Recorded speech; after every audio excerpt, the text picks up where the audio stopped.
राधा स्वामी जी। आज के सत्संग की वाणी गुरु अमरदास जी की है। राग मारू महला तीसरा।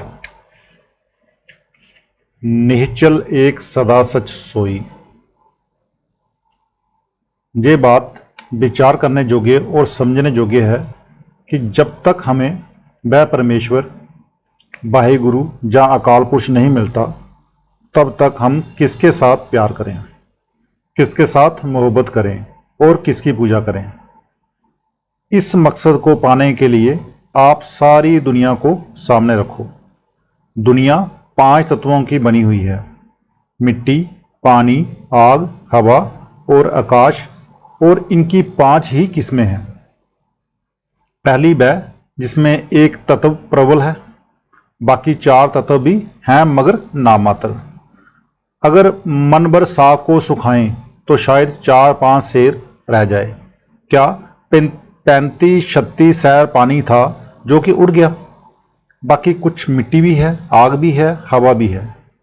डॉक्टरों ने साबित किया है कि कई सब्जियों में 95% पानी होता है। आगे दूसरी जमात यानी कि किस्म, वह कौन सी है? कीड़े मकोड़े। इनमें छिपकली, बिच्छू, चूहे, सांप वगैरह शामिल हैं। इनमें 2 तत्व प्रबल हैं, आग और हवा। इनको पानी की जरूरत नहीं। ऐसे जंगलों में हमने काम किया है जहां पर 20-20 मील तक पानी नहीं मिलता था, मगर छिपकली, बिच्छू, चूहे, सांप वगैरह सारे ही जीव देखे। मैंने उन्हें कभी 20 मील पार तालाब या नदियों में पानी पीने के लिए जाते नहीं देखा। वे अपने लायक पानी सब्जियों में से निकाल लेते हैं।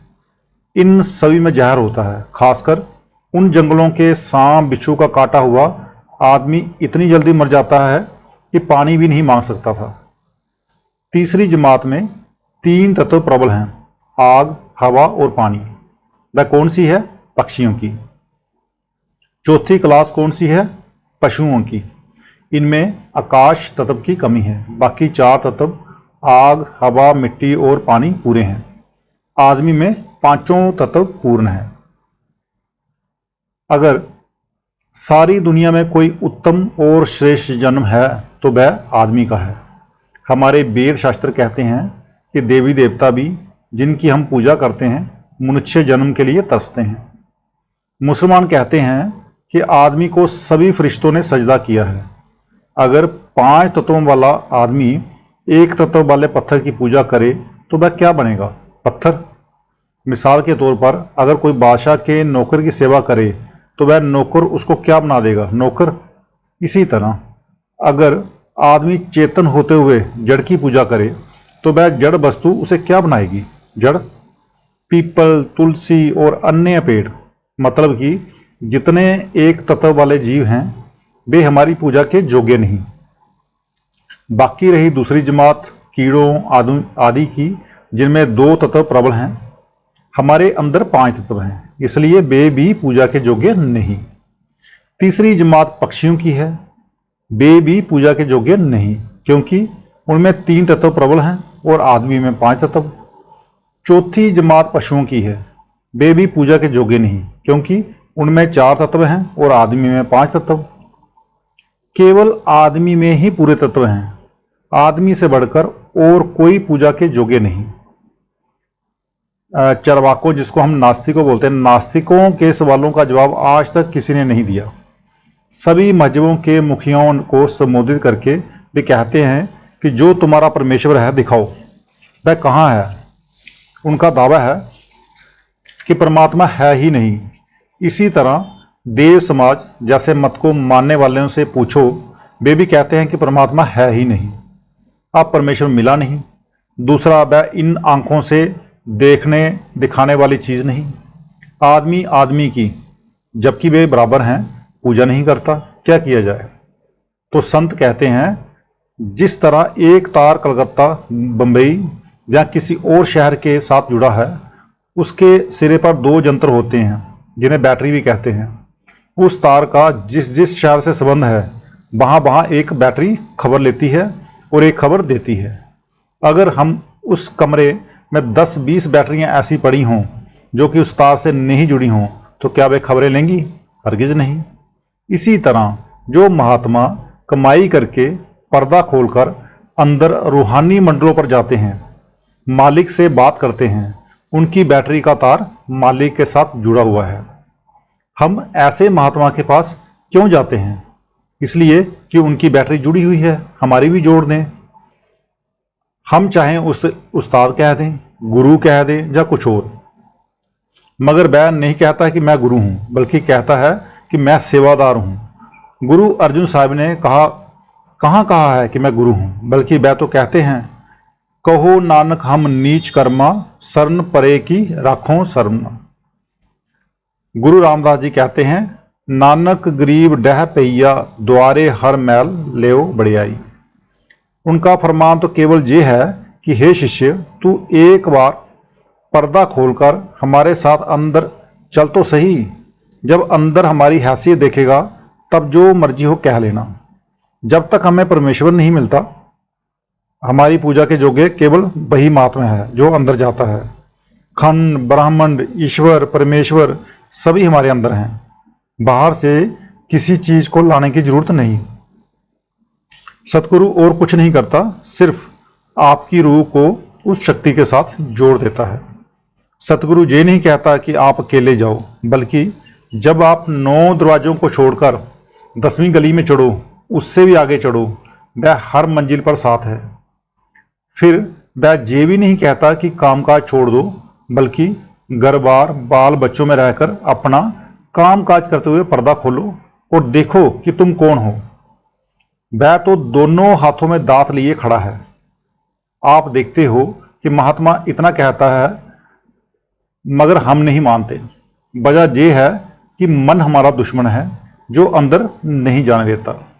हमारी रूह जन्मों जन्मों से मन की दासी बनी हुई है। हम मन के कहे खाते हैं, मन के कहे पीते हैं, मन के कहे रिश्ते नाते बनाते हैं और अन्य सभी काम करते हैं। रूह मन के अधीन है। आप कहोगे कि मन जड़ है और रूह चेतन। रूह मन के अधीन कैसे हो सकती है? सुनो, जिस तरह अमर बेल होती है, अपनी जड़ नहीं, उसकी अपनी जड़ नहीं होती, वह पेड़ पर पैदा होती है, पेड़ पर बढ़ती है और आखिर पेड़ को ही सुखा देती है। इसी तरह हमारा हाल है। चेतन आत्मा जड़ मन के द्वारा सुखाई हुई है। निश्चल एक सदा सच सोई, पूरे गुरते सोजी होई।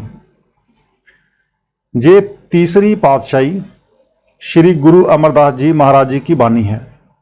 बानी का एक एक लफ्ज करोड़ करोड़ रुपए का है। हमें सुनकर विचार करना चाहिए और अपने आप को बानी के अनुसार चलाना चाहिए। ऐसा ना हो कि हम सत्संग में बैठे हों पर हमारा मन बाजारों में, खेतों में या कहीं और जगह फिरता हो, बल्कि ध्यान के साथ सुने और घर जाकर विचार करें कि जो कुछ बानी कहती है हम उस पर चलते हैं या नहीं। अगर चलते हैं तो वाह वाह, अगर नहीं चलते हैं तो चलना चाहिए। आप कहते हैं कि सारी दुनिया का परमेश्वर एक ही है। ये नहीं कि हिंदुओं का और है, मुसलमानों का और, सिखों और ईसाइयों का और है, बल्कि वह परमात्मा सबका एक है और सबका साझा है। परमात्मा परमात्मा है। वह चोरों के अंदर भी है, ठगों के भी अंदर है, बदमाशों के भी अंदर है। इसी तरह वह हिंदुओं, मुसलमानों, ईसाइयों, यहूदियों, मतलब कि हर एक आदमी के अंदर है, मगर दुनिया को खबर नहीं, क्योंकि आंखों के पीछे पर्दा डालकर हम सबको बाहर निकाला हुआ है। आदमी को पता नहीं कि मेरे अंदर क्या सामान है। जिस तरह विद्या की ताकत हर एक तालिब इल्म यानी कि हर एक विद्यार्थी के दिमाग में है, मगर जो स्कूल जाता है वह तालीम हासिल करके BA, MA, डॉक्टर और इंजीनियर बन जाता है। जो स्कूल नहीं जाता वह कुछ भी नहीं बनता। विद्या की ताकत उसके दिमाग में भी है, मगर उसने उसका फायदा नहीं उठाया।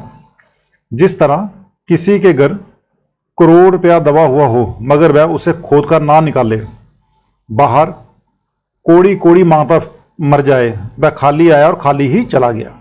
अगर खोदता तो मालामाल हो जाता।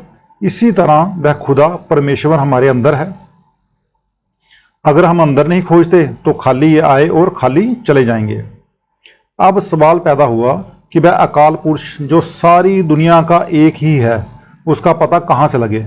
कहते हैं गुरु से जिस तरह विद्या का पता उस्ताद से लगता है, इसी तरह जब हम किसी कामिल फ़कीर के पास जाएंगे वह अंदर का रास्ता बताएगा। जब हम उसकी हिदायत के मुताबिक कमाई करेंगे तो वह परमेश्वर अंदर मिल जाएगा।